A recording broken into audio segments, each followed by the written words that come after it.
12 रबीउल अव्वल ईद मिलादुन नबी के अवसर पर समाजवादी पार्टी के राष्ट्रीय अध्यक्ष एवं पूर्व मुख्यमंत्री अखिलेश यादव ने उत्तराखंड के पीरान कलियर में स्थित हज़रत अलाउद्दीन अली अहमद साबरी की दरगाह पर चढ़ाने के लिए लखनऊ से चादर भिजवाई है। आज मुजफ्फरनगर के समाजवादी पार्टी कार्यालय पर आयोजित प्रेस वार्ता में ज़िला अध्यक्ष ज़िया चौधरी ने कहा कि देश की एकता अखंडता की कामना के लिए कलियर शरीफ दरगाह पर राष्ट्रीय अध्यक्ष अखिलेश यादव द्वारा भेजी गई चादर भेंट की जाएगी। चादर को लेकर समाजवादी पार्टी के वरिष्ठ नेता माजिद सिद्दीकी के साथ सूफी कमालुद्दीन खुशहाल, हाजी अकील साबरी, सपा ज़िला मीडिया प्रभारी साजिद हसन, सपा महानगर महासचिव सलीम मलिक, सपा अल्पसंख्यक सभा प्रदेश सदस्य नासिर खान कलियर दरगाह पर जाएंगे। समाजवादी पार्टी के जिलाध्यक्ष ज़िया चौधरी एडवोकेट ने कहा कि देश में भाईचारा मजबूत हो, सांप्रदायिकता परास्त हो और हिंदू मुस्लिम एकता से देश की विकास की बुलंदी छुए, इसी कामना से समाजवादी पार्टी सर्वधर्म सम्मान के साथ कलियर शरीफ दरगाह पर चादर चढ़ाने जा रहे हैं। आप सब लोगों को निमंत्रण इसलिए दिया गया। सबसे पहले तो आप सब लोगों का बहुत बहुत आभार कि आप समाजवादी पार्टी कार्यालय पर हमारे निमंत्रण पर यहाँ पर आए हैं। आज जो है प्रोफेट मोहम्मद साहब का दिवस है और उसी के अंदर माजिद सिद्दीकी साहब आदरणीय राष्ट्रीय अध्यक्ष अखिलेश यादव जी की तरफ से कलियर शरीफ में चादर पेश करेंगे। उनके साथ सूफी कमालुद्दीन, हाजी अकील, साजिद हसन, नासिर खान और सलीम मलिक उनके साथ रहेंगे चादर को पेश करने की। चादर पेश करने का मतलब आदरणीय राष्ट्रीय अध्यक्ष जी की तरफ से जो संदेश है वो ये है कि आज अमन, पैगाम और चैन के संदेश का दिन है। हज़रत मोहम्मद सल्लल्लाहु अलैहि वसल्लम ने आज ही के दिन से ये पैगाम पूरी दुनिया को दिया था कि पूरी दुनिया के अंदर अमन रहे, सब लोग मिलजुल कर रहें। उन्हीं के पैगाम को के मद्देनजर आदरणीय राष्ट्रीय अध्यक्ष जी ने इस चादर को पेश करने की जिम्मेदारी माजिद सिद्दीकी साहब को दी। किस तरह की ये चादर है? क्या विशेष तौर की कोई चादर है? इस चादर का मतलब या इसका कोई रीज़न राजनीतिक नहीं है, ना इसका कोई रीज़न चुनाव से है। ये आज का दिन को, उसके महत्व को लोगों तक पहुंचाने के लिए कि आज के दिन का महत्व भाईचारा, देश तरक्की करे, सब लोग अमन और चैन के साथ रहें, हम अपने देश को बुलंदियों पर ले जाएं, इस दुआओं के साथ इस चादर को पेश किया जा रहा है। ऐसा क्या मुजफ्फरनगर जिला क्यों चुना गया? मुजफ्फरनगर में चुनाव भी कई तरह से नहीं, मैंने कहा ना, राजनीतिकरण ना करें आप इस चादर का, तो ज्यादा बेहतर रहेगा। तो ये चादर वहीं से आई है अध्यक्ष के, यहीं से ये आदरणीय राष्ट्रीय अध्यक्ष जी ने भेजी।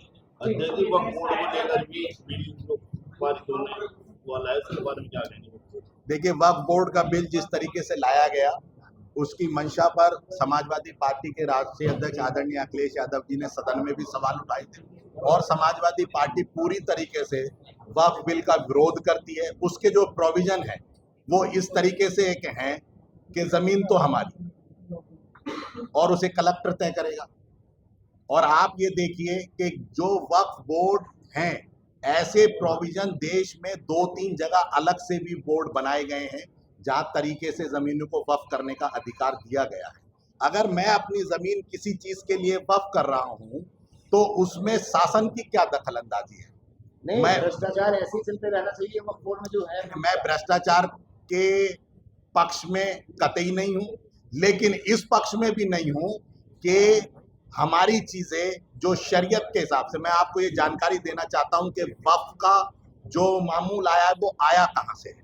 पूरी दुनिया के अंदर इस्लाम के कंसेप्ट से ही वक्फ का कंसेप्ट निकला है और ये हमारे धार्मिक तरीके से एक मसाइल हैं, इसमें सरकार दखलंदाजी करना चाहती है। सही मायनों में तो वो है जो वक्फ के द्वारा जमीनें वक्फ की गई हैं उनको छीनना चाहती है एक तरीके से मुसलमानों से और उनकी तरक्की को बाधित करना चाहती है।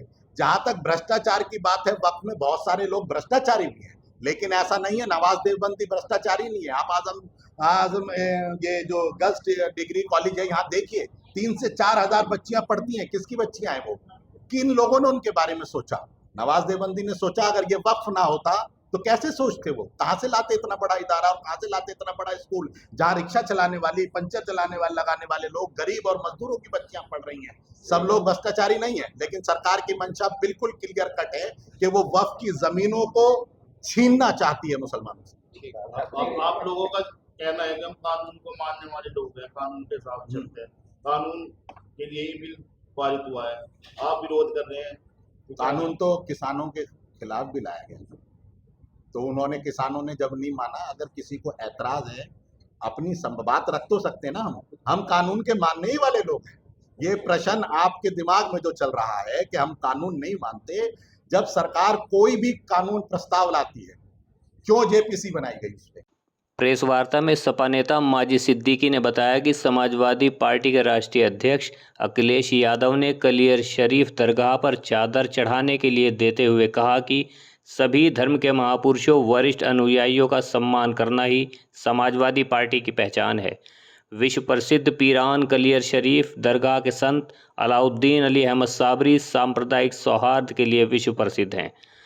देखिए, हम लखनऊ गए थे, आदरणीय प्रमोद त्यागी जी का बुक लॉन्च हुई थी, तो वहाँ पर हमारा परिवार जो है वो पिछले 40 वर्षों से कलियर शरीफ जाता है, अपना डेरा लगाता है, गरीब लोगों को वहाँ खाना खिलाता है और पूरे देश के लिए हमारे परदादा से लेके हमारी चौथी पीढ़ी है, हम अमन और शांति की दुआ करते हैं।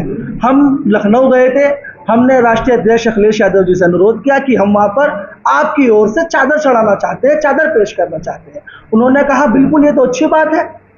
उन्होंने कहा कि ये तो बहुत अच्छी बात है, आप बिल्कुल चादर चढ़ाइए।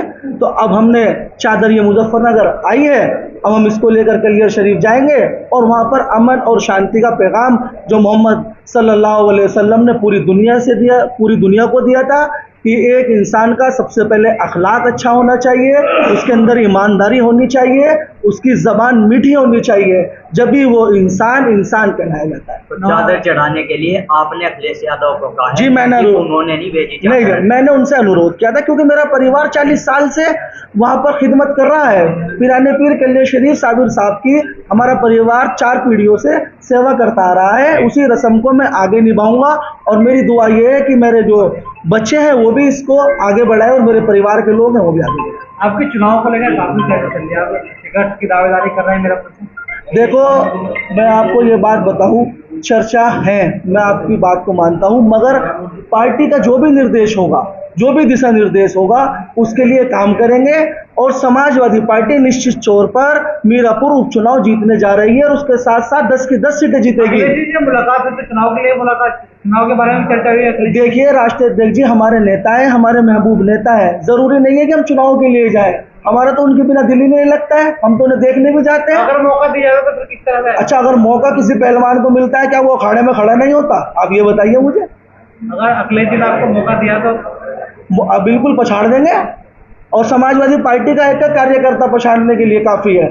जिलाध्यक्ष जी और सारे समाजवादी पार्टी के लोग आज मीरापुर के अंदर काम कर रहे हैं, मेहनत कर रहे हैं, लगन से लगे हुए हैं। सिर्फ आप ये देखिएगा, 10 साल तक इस पर भाजपा का कब्जा था, हमारे जिलाध्यक्ष और पूरी समाजवादी पार्टी ने जिले के हक अदा कर राष्ट्रीय अध्यक्ष जी को ये सीट जीत कर दी है और माननीय हमारे गार्जियन नरेंद्र मलिक साहब आज सांसद के रूप में हैं।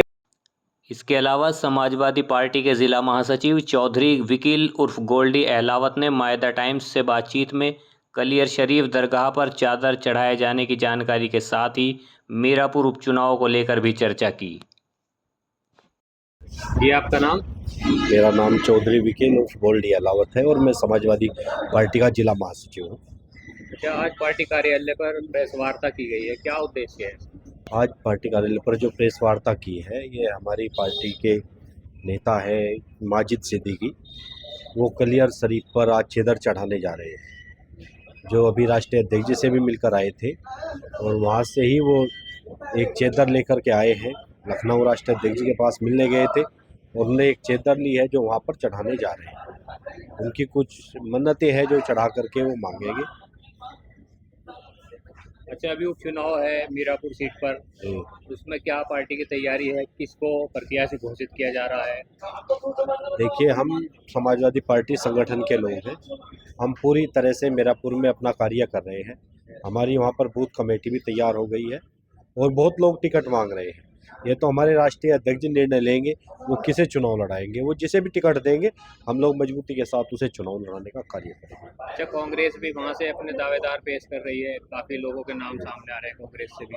क्या कांग्रेस से चुनाव लड़ा जाएगा कि समाजवादी पार्टी? देखिए, राष्ट्रीय नेतृत्व का मामला है, वो जो भी तय करेंगे, जिसे भी प्रत्याशी बनाएंगे वो सीट कांग्रेस पर रहेगी या समाजवादी पार्टी पर रहेगी, ये हमारे नेता तय करेंगे माननीय अखिलेश यादव जी।